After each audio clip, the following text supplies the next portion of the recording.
Tonight, a woman and baby taken hostage. Police storm a Surrey Hills unit after a 10-hour siege. A grandmother mourned following a stabbing at a shopping centre. Her attacker tonight on the run. The changes to put Australia on the road to pollution savings. 39.8 in Penrith. Sydney swelters as the mercury nudges 40 degrees.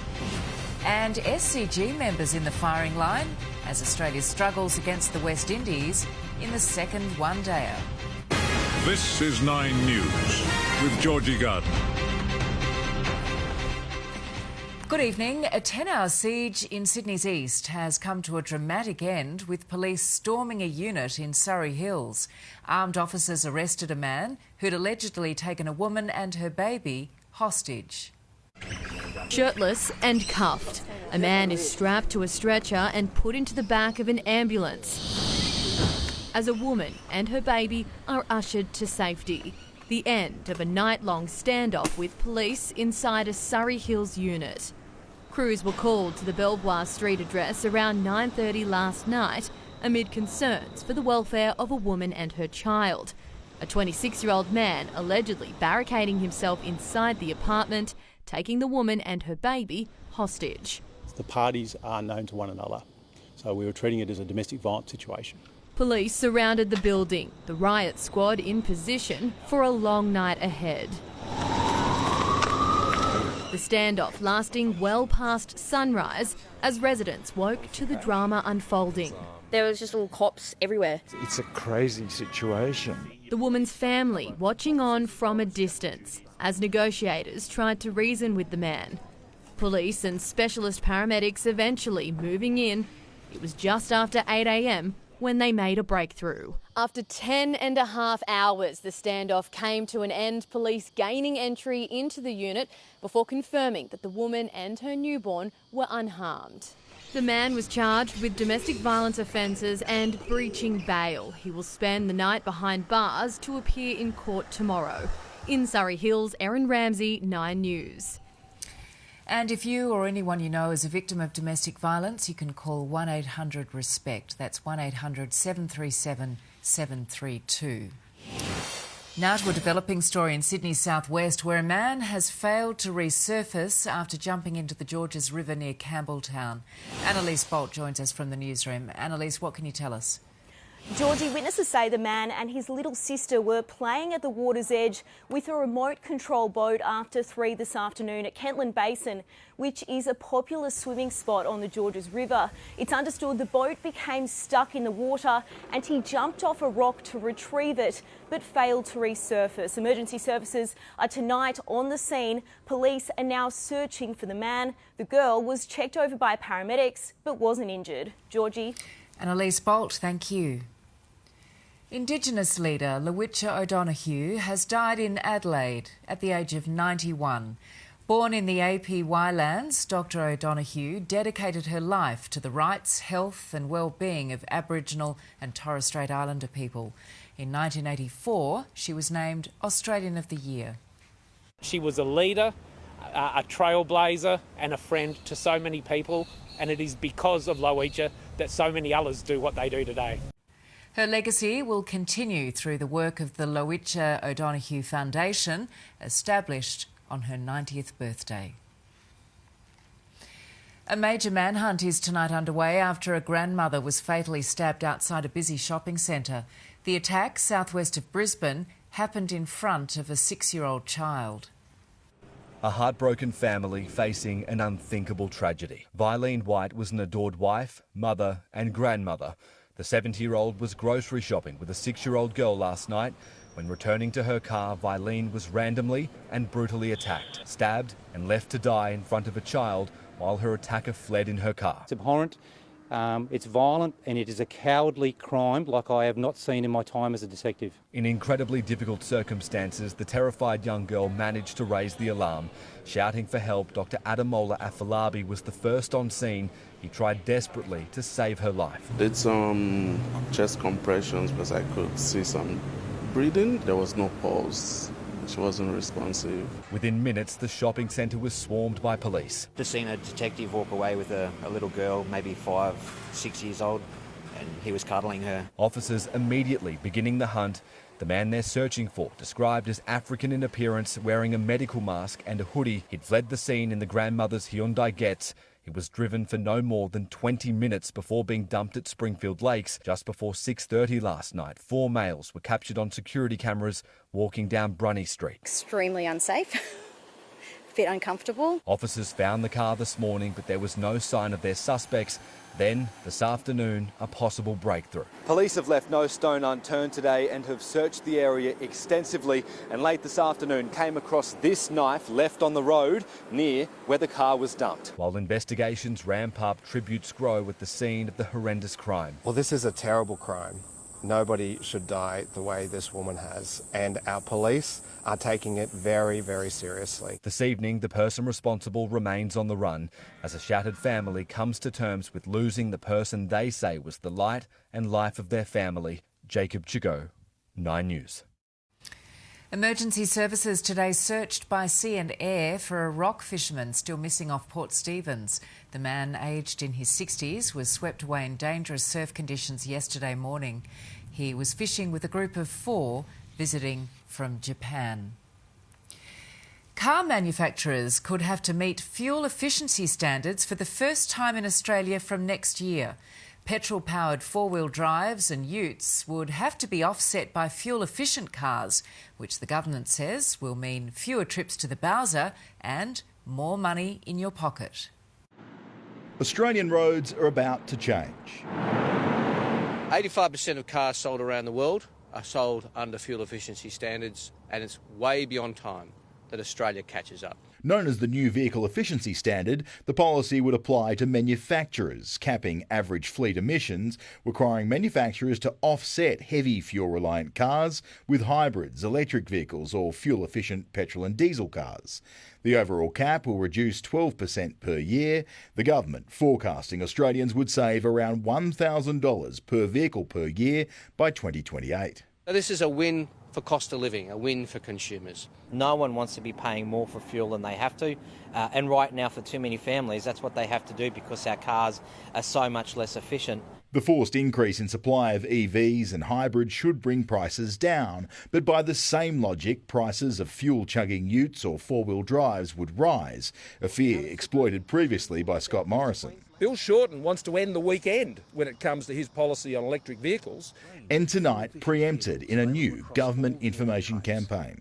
This includes the cars we need for work and recreation, like utes and 4-wheel drives. And if you put a tonne on the back of an electric ute at the moment, you don't get far. And then if you put a trailer on the back of it, towing another tonne, you get even shorter distances. There is just no evidence to say that it will affect price at all, of SUVs or utes or any other vehicle. The government wants the legislation in place before July and the standards enforced from New Year's Day. That will require Parliament to pass legislation, an authority established to enact it, and international producers to come on board. An ambitious time frame. Charles Croucher, 9 News. A 27-year-old woman has been charged with drink driving after a crash in the city's east early this morning. She's accused of colliding with an e-bike on Devonshire Street at Moore Park just before 4 a.m. The cyclist was taken to St Vincent's Hospital in a serious condition. Police say the driver was nearly twice the legal alcohol limit. The United States has further escalated tensions in the Middle East with another round of airstrikes supported by Australia and its allies. This time, the focus was Houthi targets in Yemen.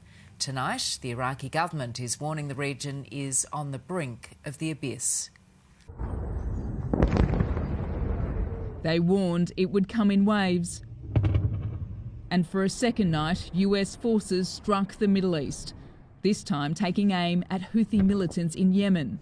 The large-scale strikes came from air and surface platforms, including FA-18s and Royal Air Force Typhoons, in a joint operation with the UK.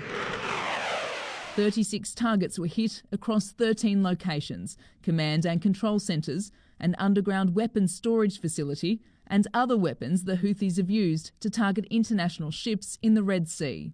The fresh round of US strikes conducted with the support of its allies, Australia, Bahrain, Canada, Denmark, the Netherlands and New Zealand.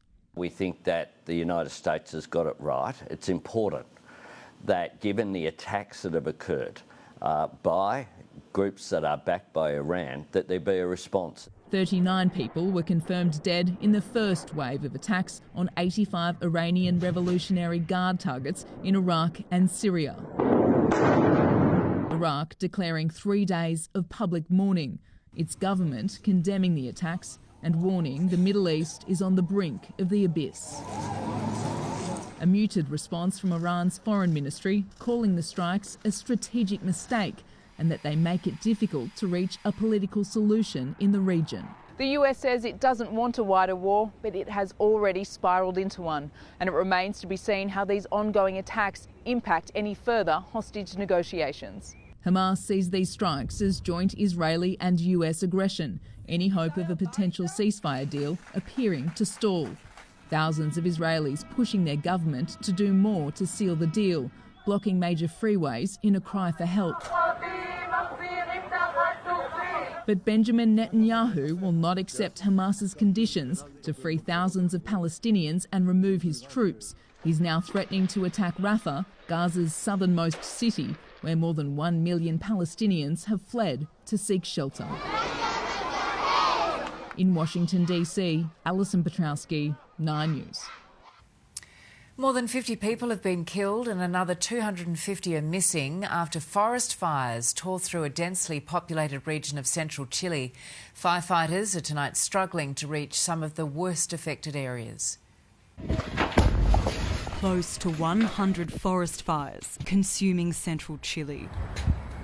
The deadliest burning through the city of Valparaiso, home to nearly 1 million people. While some residents try to take shelter from the flames, others do all they can to escape them. Firefighters are struggling to reach some of the worst hit areas, neighbourhoods in the mountains. The flames spreading so quickly, these streets were engulfed in 15 minutes. Everything went dark, this man says. We didn't know what to do. Our neighbours got burned, a father and daughter, and we were left with nothing. More than 1,100 homes have been destroyed so far, the fires affecting close to 45,000 hectares.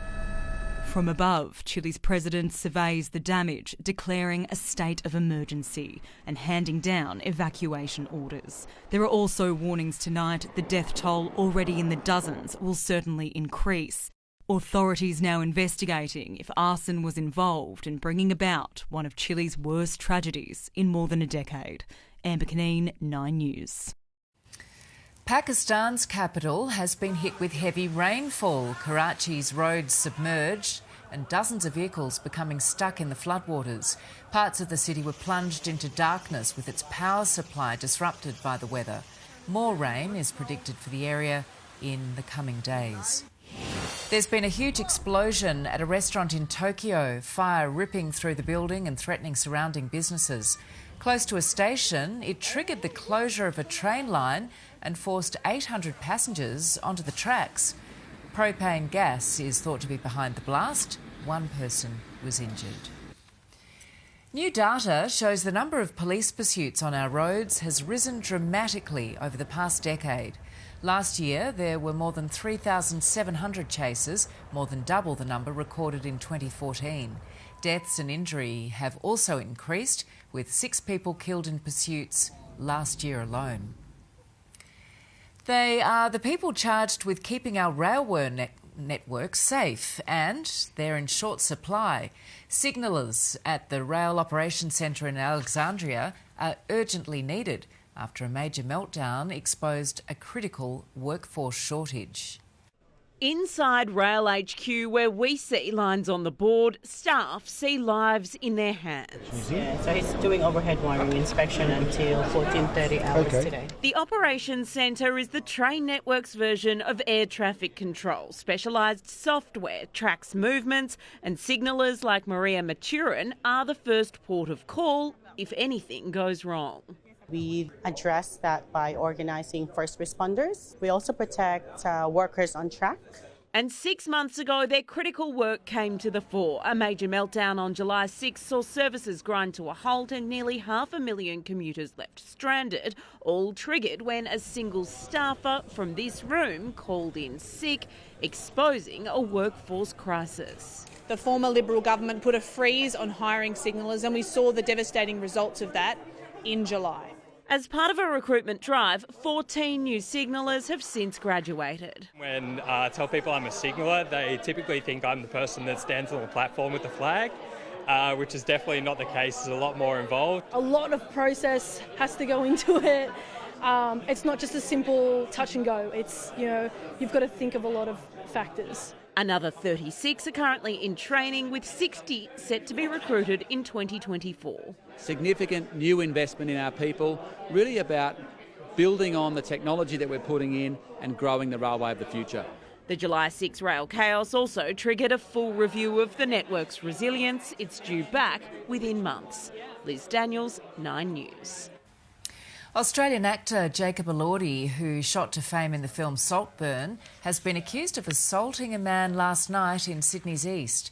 The 26-year-old had a run-in with a radio staffer who was asking him questions before the altercation broke out at the Clovelly Hotel. If you weren't in the water today, chances are you wanted to be, as the temperature nudged 40 degrees in parts of the city. But the warm spell won't last long, with wind and rain on the way. Barely a spot of sand to spare at Bondi. The shallows awash with swimmers and the waves packed with boards. How's the surf today? Yeah, it's really good. Pretty big, but it's good fun. Big surf keeping lifeguards on their toes as the next generation trained up, with nippers from across the city going head to head. Cabanas crammed in at D-Way as Sydney siders baked through a Sunday scorcher. Where there's water, there were people, little ones keeping each other cool, brave parents getting in for a splash too. A good day to be at the water park? Yeah, this is good fun. I mean, it's obviously pretty warm, but hey, it's not a better place to be when you don't have a pool at home. Penrith Beach packed out, with over 25,000 people taking a dip on average every week since it opened.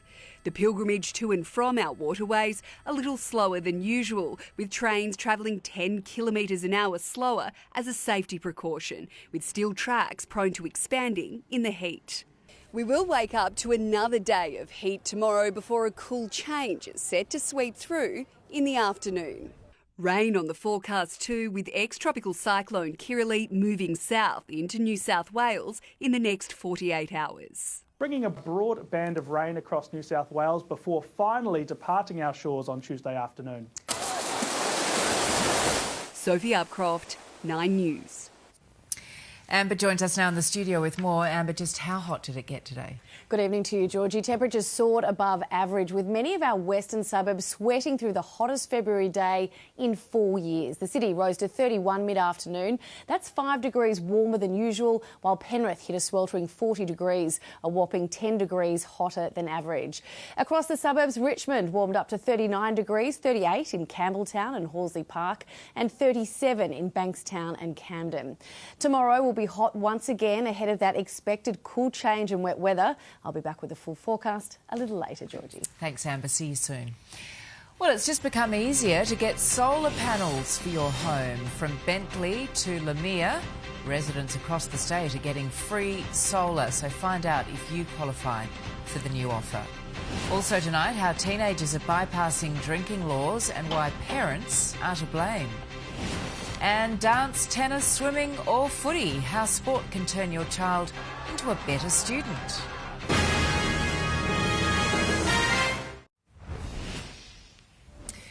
It was a bad day for this truck driver in Canberra. Not only was his trailer locked in the tipped position, he then hit a set of overhead power lines, sending sparks flying. It's the weapon to fight rising household costs, and tonight the state government is making the switch to solar energy easier. Swapping your energy rebate for solar panels is now more accessible for thousands of low-income earners. Meet the state government's new poster child for going green. My name is Stephen. I live at Lamia and I've been here since 1984. Long-time resident and recent Renewable energy enthusiast 8 solar panels now power his home. The first bill we had was nothing, zero. In Bexley, energy consumption is on my hi-fi system. Some of my old movies that I like, Dr. Zhivago or Russell Crowe. pensioner Albert.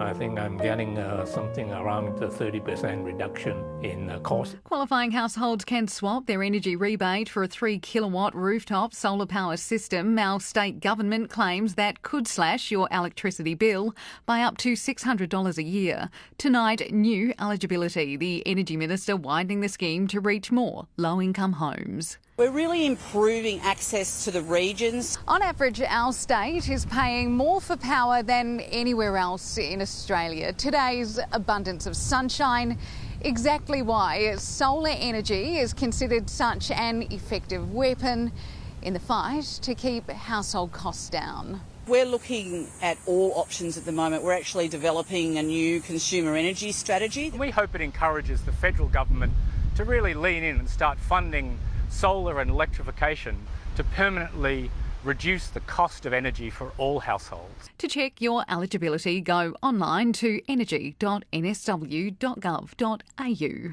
Ruth Wynne-Williams, 9 News. The number of teenagers who have had alcohol given to them by their parents has increased. The Australian Department of Health surveyed more than 11,000 students between 2022 and 2023. It found nearly 1/3 had consumed alcohol with parental permission, up around 4% from 2017. But drinking among those aged 16 to 17 decreased by 2%. Encouraging children to play sport is not just good for their fitness, but also their brains, according to new research. Professors at the University of Sydney surveyed more than 4,000 kids aged between 4 and 20, finding a strong link between sports participation and higher NAPLAN scores. The engine light goes on, but an oil change is the least of your worries. What to do when you find this under the bonnet? More jail time for former Pakistan Prime Minister Imran Khan, and this time his wife is being locked up as well. The woman who faked her own death to raise awareness about cervical cancer, and the specialist team preparing for the worst at Australian airports.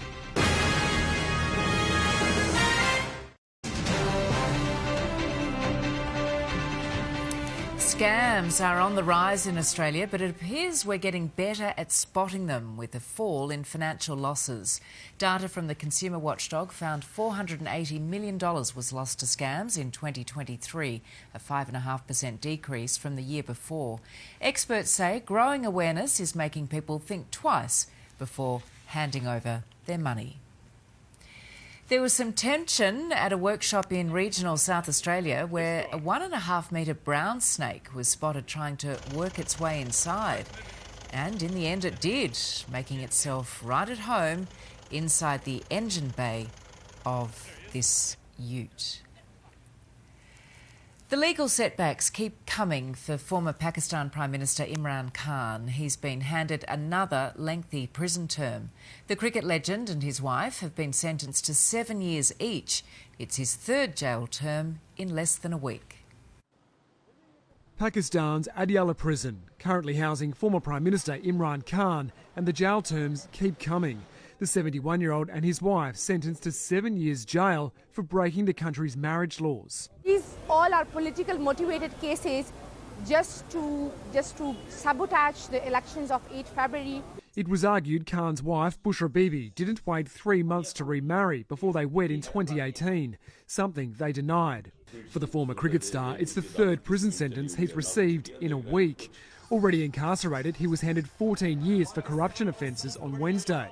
That came a day after a judge sentenced him to 10 years for leaking state secrets, after waving a document at a rally which he claimed was evidence of a conspiracy against him by Pakistan and the US.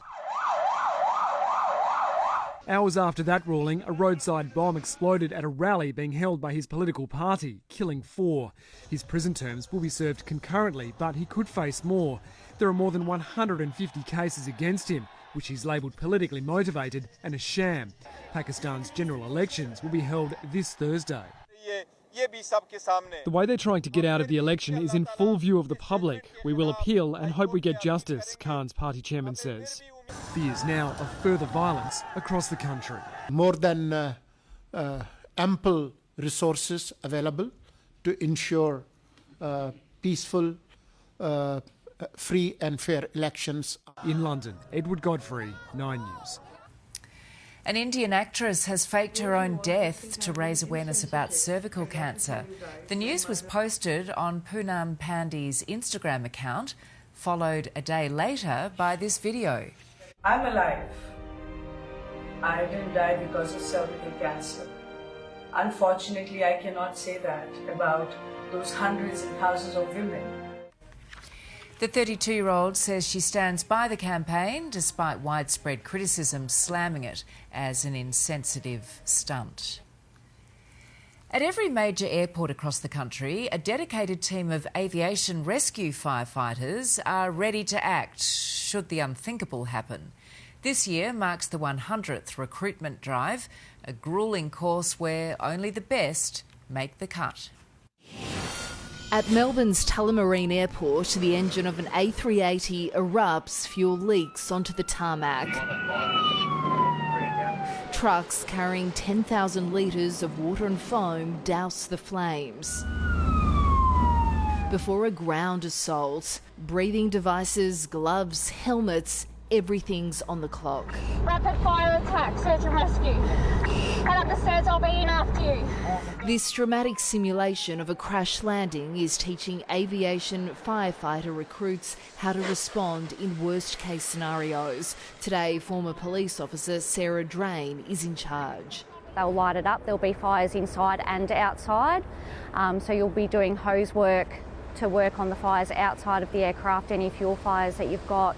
And then we'll have a team that goes inside the structure where you'll be locating casualties. Our priority is life. With everything we do, we have our order of priorities and life is our number one priority. An A380 like this model carries in excess of 300,000 litres of fuel. So when a fire erupts, timing is everything. And there is a legal requirement for all crews to be on scene within 3 minutes of a crash alarm. Cardio and strength is a prerequisite. Agent on! Front delivery! Hauling equipment upstairs, downstairs, smoke-filled rooms. The hoses would feel up to about 80 kilos dragging those along, so yeah, it's heavy. Along with keeping cool under high pressure. In a year, aviation fire crews across the country are called out to more than 4,000 jobs. From a pan to a mayday call, to aircraft observations in regards to landing gear issues, could be fuel leaks, engine fires, CPR to first aid. In 2017, they were on scene when a helicopter crashed at Hobart Airport, killing the pilot. And again in 2019, when a suspicious substance was found in the baggage hold of a Qantas flight at Sydney Airport. Over 15 weeks, the recruits will pack in theory and practical drills, eventually joining 850 firefighters based at 27 of Australia's busiest airports. It's the service you hope you'll never need, but like an insurance policy, is there if anything goes wrong. At Melbourne Airport, Sophie Walsh, 9 News. Still to come tonight, the cost of healthcare, how where you live determines how much you pay to see the doctor. Eye in the sky, the fleet of drones keeping watch on Sydney drivers. Sport with James. It's been tough going for the Aussies at the SCG. Yes, Georgie, good evening. A steady flow of wickets early, giving the West Indies a sniff of levelling this one-day series. And it's not just the Aussie players struggling to get their eye in, as an attempted crowd catch goes horribly wrong. The new recruit that could be the difference for the Blues, and it's not a player or new coach, Michael Maguire. Plus, an Aussie skier's stunning season continues in the US. And we could see showers every day for the next week. I'll tell you how much we're expecting shortly.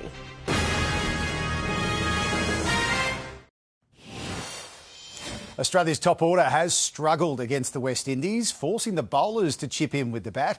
In the second one-dayer, some lower order hitting, helping the Aussies reach 9 for 258, but also gave one SCG member a serious headache.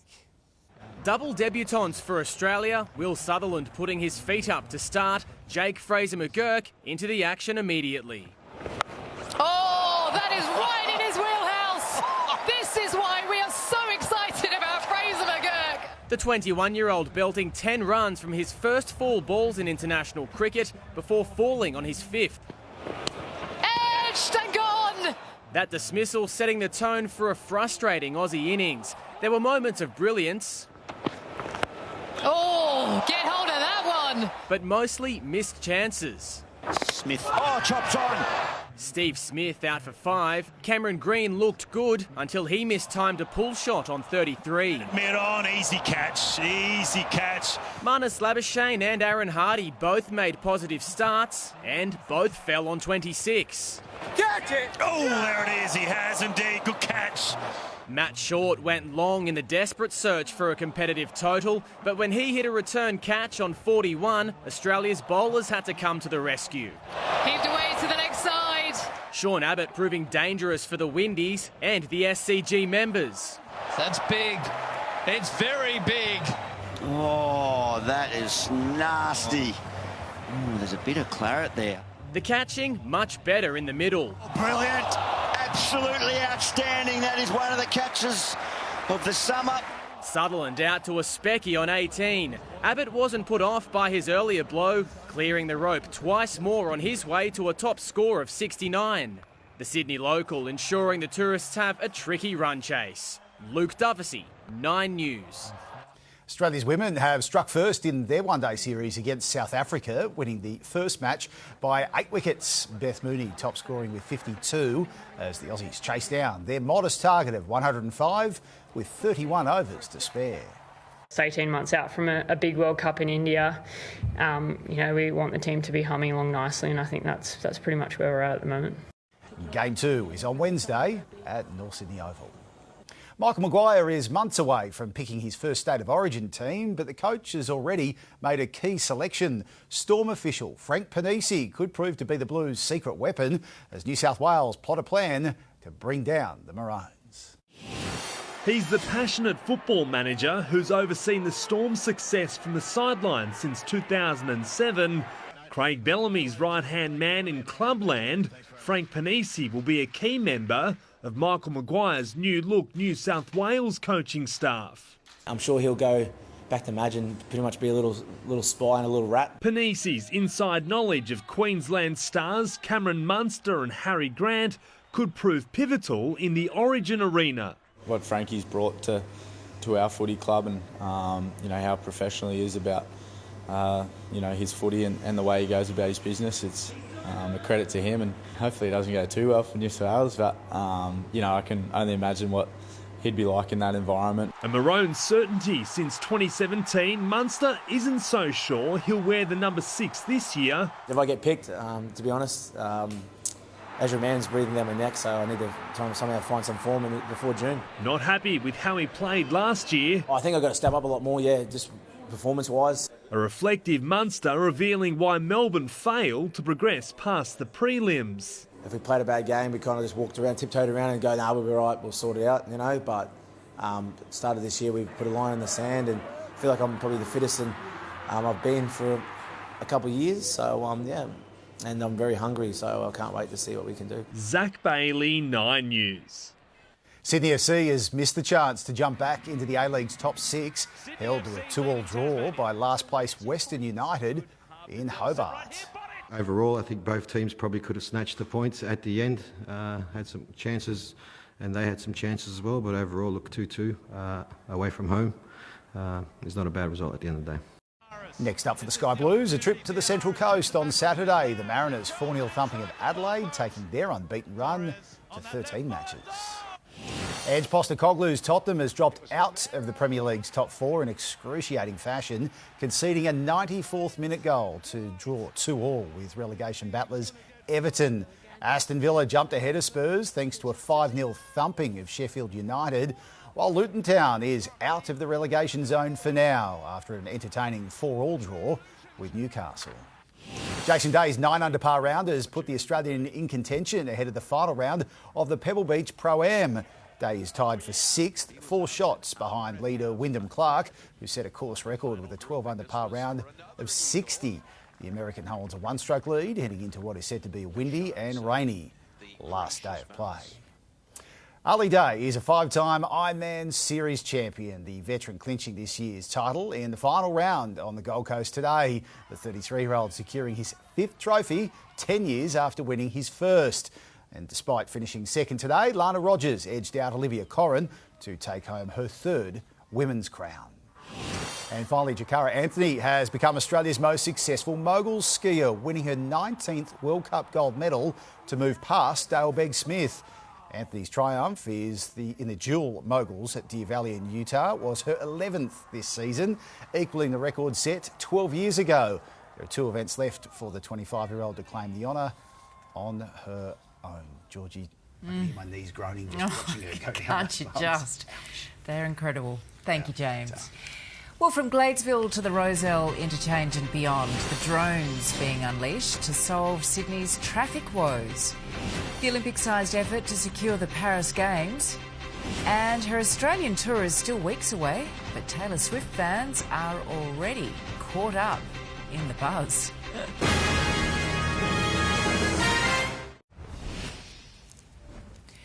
They're promising to help ease traffic jams and get drivers moving more quickly. A fleet of drones monitoring major roads and incidents across the state.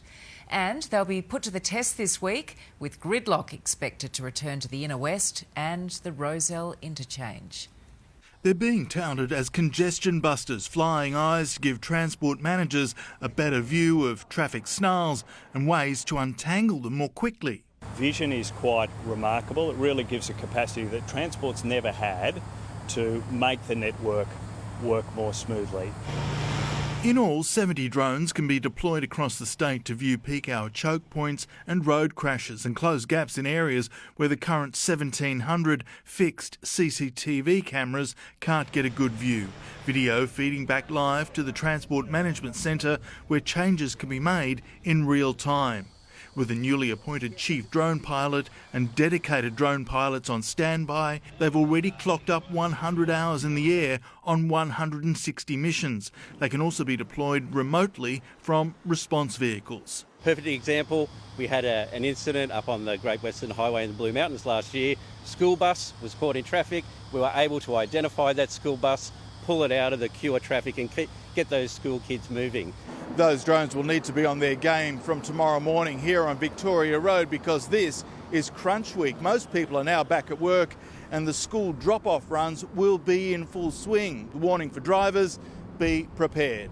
The advice, use buses if you can or leave earlier. The Minister again saying things are improving, but he maintains there could still be 6 months of disruption ahead. That message was very different to what people were told before the election, where they were promised traffic nirvana. Well, I've tried to be upfront that there will be local traffic disruption here. The government claims the drones will save tens of millions of dollars in travel times and other benefits. Those in suburbs from Gladesville to the Rozelle interchange might need more convincing. In Rozelle, Eddie Meyer, 9 News. New data has revealed how difficult it is for people in our regions to find a doctor who bulk bills. Sydney has one of the highest rates in the country, with it offered at just under half of all clinics.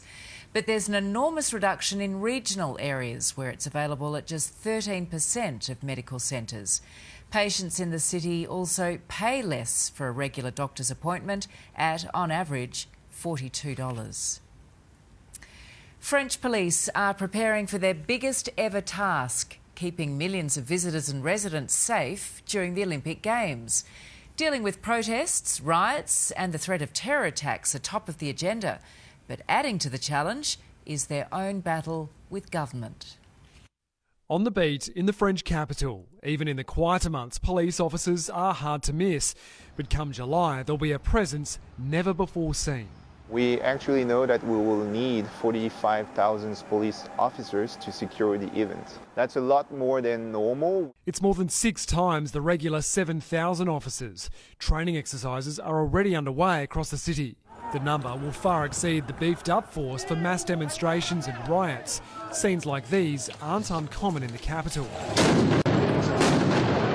Paris also consistently faces a heightened terror risk. One person was killed and 2 others injured in an attack near the Eiffel Tower in December. Police aren't alarmed, but they're prepared. We just tend to have a big concern about the terrorist attack. That's why we have so many police officers. We will have a lot of investigation before the event.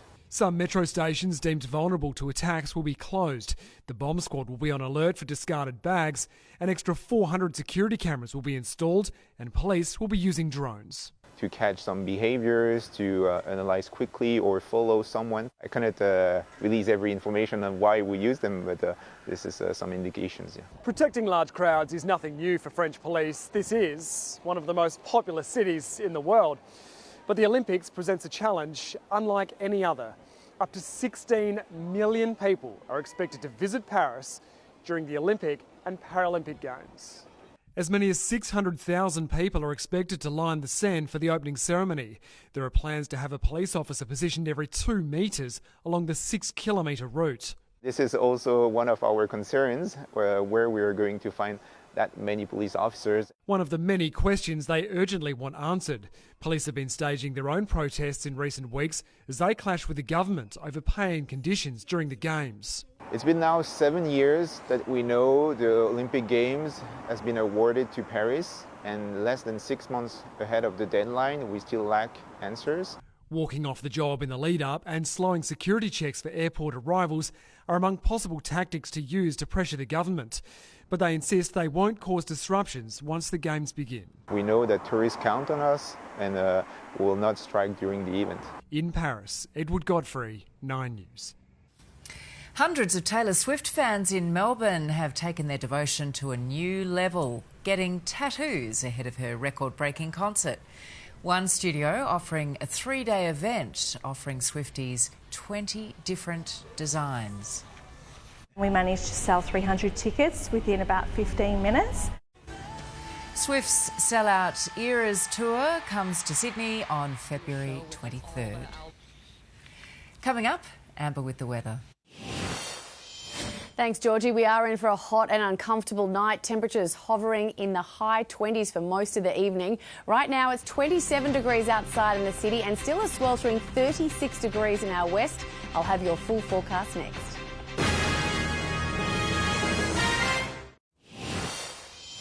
It has been a hot and mostly sunny day with light to moderate northeasterlies picking up this afternoon. The beach certainly very, very popular with Sydney-siders trying to cool off on one of our hottest February days in years. Coastal suburbs reaching the low 30s. That sea breeze keeping a lid on temperatures, while inland suburbs sweltered through tops in the high 30s, reaching a top of 37 in Blacktown and in Liverpool. Several New South Wales locations also had their hottest February day in 4 years, including Singleton, Orange, Bathurst, Yamba, Mossvale, Dubbo and Mudgee, as those inland areas soared into the low 40s. Ex-tropical cyclone Kirrily is now heading towards New South Wales, and that's prompted a severe weather warning for southwest Queensland and western New South Wales for heavy rain and damaging winds between now and Tuesday. Tomorrow, Brisbane is expecting a partly cloudy day, heading for a top of 32 degrees. Rain expected in Canberra, 26, and cloudy conditions in Melbourne, heading for 23 degrees. Another hot day is on the way across New South Wales tomorrow before a cool change moves through, bringing a strong wind warning along the coast, heading for 37 in Newcastle and Dubbo, 31 on the way for Coffs Harbour and Wollongong, and 29 degrees in Albury and Batemans Bay. We are expecting a rain band to move through from the northwest to the southeast tomorrow, with isolated falls of 50 to 100 millimetres across the far west and Riverina. Let's take a look at Sydney, and it will be hot and partly cloudy tomorrow. There is a 40% chance of showers and a possible storm as a cool change moves through late afternoon and evening.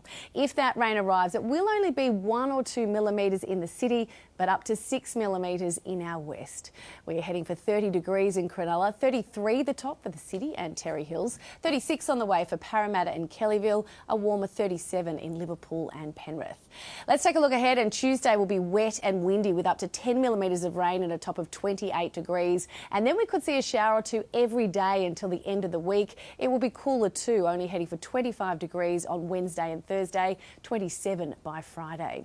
In our west, rain on Tuesday bringing up up to 15 millimetres of rain and a top of 28 degrees. Partly cloudy with possible showers from Wednesday all the way through to Sunday, with tops of 24 to 27 degrees, Georgie. Good on you, Amber. Thank you. Before we go, here's a quick look at what's in store on tonight's edition of 60 Minutes. Thanks, Georgie. Tonight, the idea of confronting that monster was unthinkable. The Aussie actor who took on the toughest role of her life. I know it happened. Yeah. I know it happened. Yeah. Gotcha moment. To help police snare a predator. One of the most remarkable things I've ever seen. Plus, Donald Trump, a superhero president. He's a criminal. Can Donald Trump really make it back to the White House? I only want to be a dictator for one day. That's tonight after Married. Back to you, Georgie. Thank you, Tara, and that is 9 News for this Sunday. I'm Georgie Gardner. Thanks for being with us. Enjoy your evening. Good night.